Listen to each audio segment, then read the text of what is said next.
meetings, what are they, and why they're so important in Denmark, and why you should do coffee meetings, actually, both when you're looking for jobs and when you are not.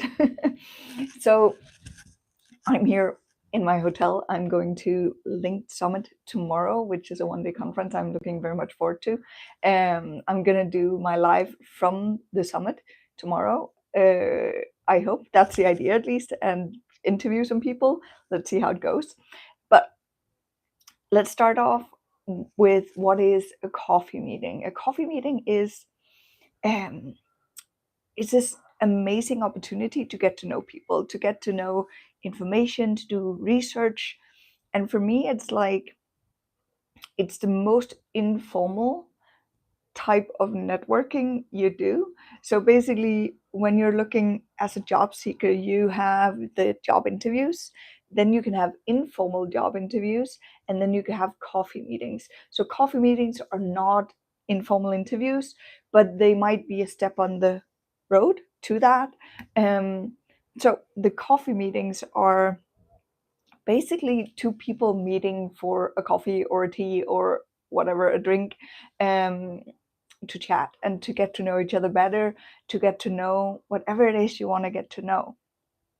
The reason that these are so important when you're a job seeker is that it gives you multiple things. It gives you the opportunity to expand your network. It gives you the opportunity to learn about specific industries, specific positions, specific companies, and really dive in and get a lot of new knowledge that can help you. When we're talking about coffee meetings, I hear a lot of people who are saying, "Oh, I'm just gonna ask for a job," and no, don't do that. That's not what coffee meetings are for. That's also why there are three types of people I always encourage not to do coffee meetings with. One is HR people. Unless you're actively applying for HR positions, I would not do coffee meetings with HR people because their job is to look through applications and stuff, and it can be kind of awkward, right? The other kind of person or people are actively hiring managers. So people who are managers who have an open position right now, because again, this might be seen as like a way to cheat your way in front. So if they ask you to jump on a call, then please do that. Do that. Sorry. I just did a post today on LinkedIn about remember to be your authentic self, and that's my authentic self.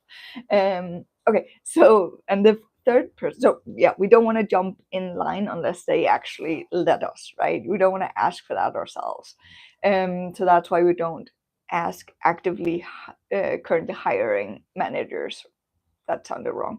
But point being, if there's a manager that is a manager but don't have any open positions right now, you can ask them, and that's the time to ask them. That's when they're not in a stressful situation of hiring in the hiring process, because the hiring process is often a task that comes on top of what they are already dealing with. So it's something extra they'll be more stressed a lot of the time when they're in a hiring process as well. You can call them and ask questions, that's a different topic, but you won't actually ask them for coffee meetings. And the third kind of person that you're not asking for coffee meetings are career consultants. So people like me, because this is what our offers are. So a lot of the things you would usually talk about at a coffee meeting, about learning about industries, learning about stuff that are relevant to you and your position, our industry, what we do is job search, right? It's helping you with your job search, your strategy, your LinkedIn, your personal branding.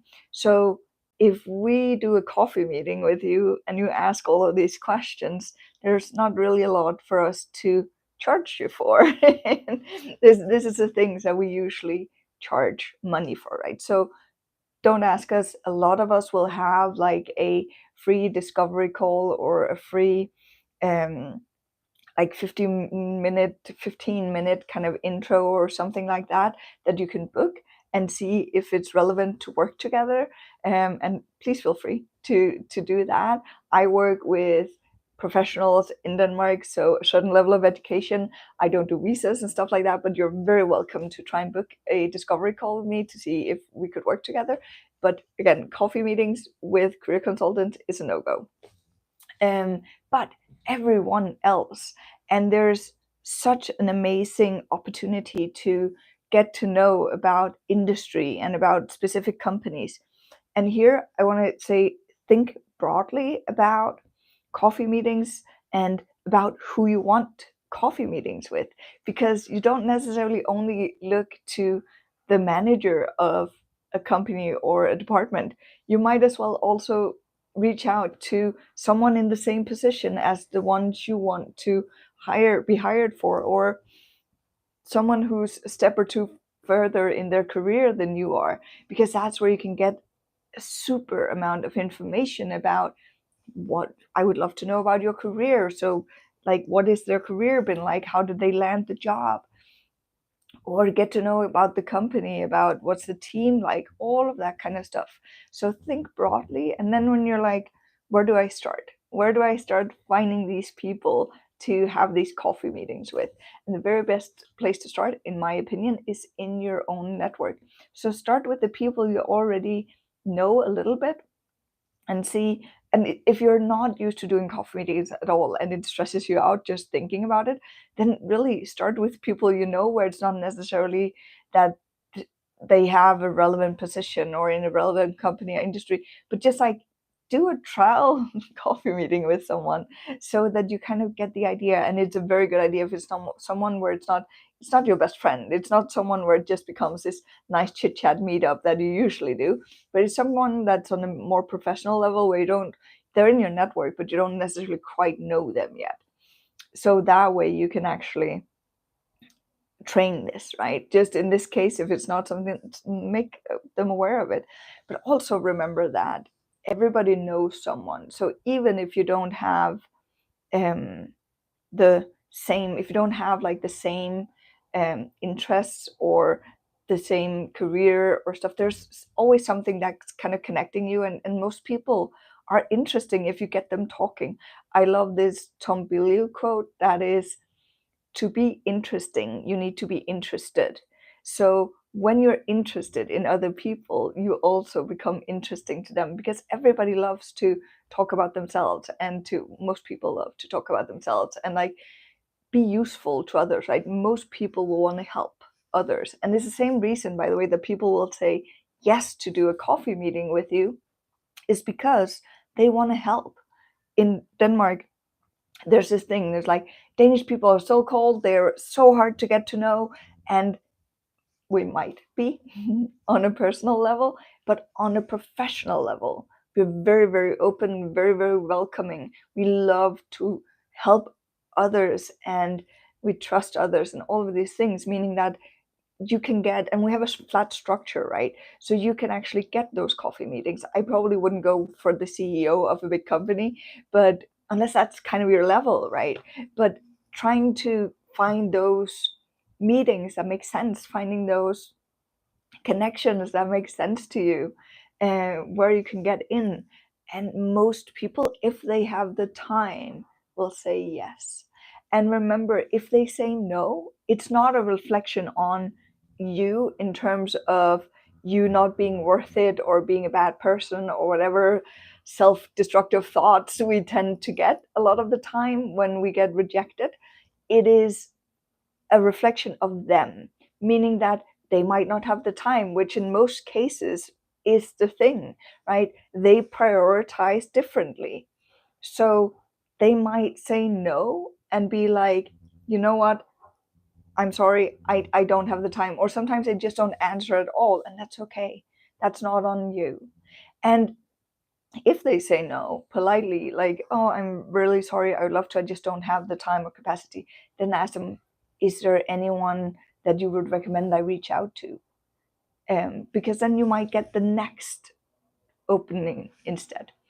Um, and then I also wanted to really say that, because what I see a lot is that, so coffee meetings is networking, and what I see a lot is people being like, hey, now I got a job. Now I don't have to network anymore. I don't have to be active on LinkedIn anymore. I don't have to do all of these things that I did when I was looking for a job. And it's a huge mistake, because keeping the networking and the coffee meetings and all of that going is what's going to help you in your next job and the next job and the next job. So it's also about, in my opinion, it's also a little bit about giving back. So you've gotten a lot of help, you've gotten people having coffee meetings and stuff like that, and then when you get a job, then you give back, you have the coffee meetings with other people. But make sure to kind of think about it as also, you keep evolving, you keep learning about new things, new people. So the coffee meetings are super interesting, even if you're like, oh, this is someone where I'm like, this person is unemployed and I don't necessarily super much see what the benefit for me right now would be to take this coffee meeting. But I promise you, there's always something interesting to learn. And even then, if there's not, then being like, well, then you've done a good deed. Then you've helped someone who was in the same position that you were once in. That's amazing, right? So paying it forward, and then also like being like building, that person might be the person who knows your next boss, right? Even though you're already in a nice job right now. I hope this resonates. And remember to network where you can. One of the things when I talk about, or one of the things I talk about in my network, the career network I host, is that um, or encourage people in the network to have coffee meetings with each other as well. So we meet every week online, but I also want them to get to know each other better with coffee meetings between each other, because it's really how we end up helping each other. So if you're interested in doing more networking and you don't quite know where to start, again, reach out, book a discovery call with me, and we can see if you would be a fit into that network as well. It's it's all up to you. It's amazing people who are in there. If you have any questions about coffee meetings or networking, feel free to jump down in the comments and let me know. And then have an amazing day.